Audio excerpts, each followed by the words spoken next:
네, 안녕하세요, 여러분. 오늘은 복지 포인트와 관련된 판례 한번 살펴보도록 하겠습니다. 사실관계에서 근로자가 회사한테 뭔가를 청구하는 그림, 이게 일반적이죠. 그래서 근로자들은 우리가 받은 복지 포인트, 그러니까 회사가 근로자한테 지급한 복지 포인트를 통상임금에 포함해서 연장수당을 다시 산정해라. 그리고 기존에 줬던 연장수당과의 차익을 우리한테 지급해라. 라고 청구를 한 겁니다. 그럼 여러분 이 세 줄을 봤을 때 알 수 있는 건 뭐예요? 회사는 어떻게 해서 연장수당을 지급한 겁니까? 복지 포인트를 통상임금에서 빼고 연장수당을 산정해서 줬던 겁니다. 그러니까 여기서의 대척점은 뭡니까? 복지 포인트가 통상임금에 해당하냐 아니냐, 여기에 대해서 근로자와 회사의 의견 차이가 있는 거죠. 그럼 여기서 여러분 복지 포인트의 통상임금성, 우리 최신 판례 근거에서 정기성, 일률성, 소정근로 대가성, 이거를 보셔야 되나요? 아니죠. 일단 통상임금도 뭡니까? 임금입니다. 그래서 복지 포인트가 임금에 해당하면 정일소를 갖춰서 여기에 들어갈 수 있는 거고, 아니면은 애초에 이제 임금이 아니면 그냥 빠지는 게 맞는 거죠. 그래서 요렇게 청구했을 때 사실관계를 조금 더 말씀을 드리면 복지 포인트는 사용자가 준 거는 맞아요. 근데 우리 임금에 해당하려면 정기적, 계속적으로 지급돼야 되고 근로의 대가로 줘야 됩니다. 그래서 이 판단을 하기 위해서 추가적인 사실관계 보시면요. 복지 카드를 통해서 포인트를 배정을 하는 거예요. 근로자들 개개인한테.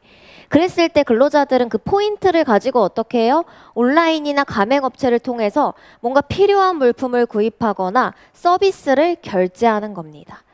근데 이때 물품이나 서비스가요, 말 그대로 복리후생, 그러니까 건강관리나 자기개발, 가족들이랑 쓰는 요런 걸로 한정이 돼 있었어요, 용도가. 그게 좀 독특한 지점이죠. 여러분 월급, 임금 받으면 여기에만 써야 된다 제한할 수 있습니까? 아닙니다. 요런 특이한 점이 있었고, 이거를 못 쓴다고 해도 현금으로 정산이 되거나 그 다음 연도로 이월되지 않습니다. 그러니까 1년에 얼마 이렇게 포인트 배정되면 쭉 1년 동안 필요한 거 쓰고 못 쓰면 끝. 요렇게 지급이 됐던 거예요.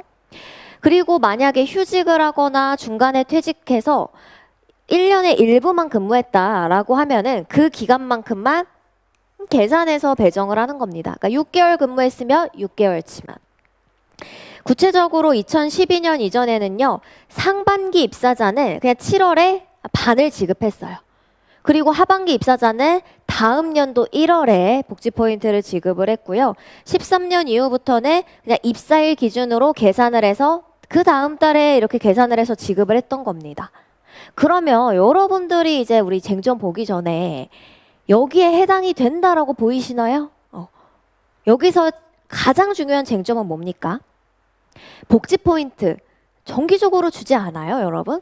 7월, 2년 1월, 그 다음 달, 그 다음에 계속 주잖아요, 재직하면은. 그럼 뭐가 문제였습니까? 근로의 대가로 볼 수 있냐 아니냐. 그래서 만약에 복지 포인트가 근로의 대가다. 그러면 어때요? 임금이죠. 임금이면 요건을 갖춰서 통상임금에 해당할 수 있고, 통상임금이면은 이걸 기준으로 연장근로수당을 산정하고 차익을 지급하라는 근로자의 청구가 타당하게 되는 겁니다. 그래서 여러분 이런 논리적 흐름 하에서 쟁점이 나왔다라는 거 꼭 리마인드 해주시고요. 우리 쟁점은 복지 포인트의 통상임금성이 아니라 그거보다 먼저 임금이냐가 문제가 됐던 겁니다. 그랬을 때 정기성, 계속성, 그 다음에 근로의 대가성에서 근로의 대가성이 문제가 되었던 거다. 한번 같이 보시면은 사용자가 선택적 복지 포인트를 시행하면서 온라인 직원 전용 쇼핑 사이트에서 물품을 구매하는 방식으로 복지 포인트를 규정에 근거해서 지급 의무가 있습니다. 배정한 경우라고 하더라도 임금은 아니고, 그러니까 어떻다? 임금이 아니니 통상임금에 해당할 여지도 없다라고 판단이 됐었습니다. 그랬을 때 우리는 왜 임금이 아니라고 판단했는지 복지 포인트의 특성을 짚어주셔야 되죠. 여러분 우리 한끗 쟁점 노트로는 63페이지에 있습니다. 그리고 혹시라도 제가 높아심에 말씀드리는데 페이지 수는 입한 기준입니다. 그래서 여러분들 한번 같이 보시면 선택적 복지 제도의 근거가 되는 이 근로복지 기본법, 선택적 복지 포인트를 시행하는 근거 법령에서 여기에서 임금을 어떻다? 복지의 개념에서 명확하게 제외하고 있고 애초에 선택적 복지제도, 복지 포인트 이런 것을 도입한 경위에 비추어 볼 때도 근로자들의 뭔가 욕구에 맞는, 니즈에 맞는 복지 체계를 구축하기 위함이지 임금 상승이나 임금 보전을 위해서 시작된 것이 아니었다.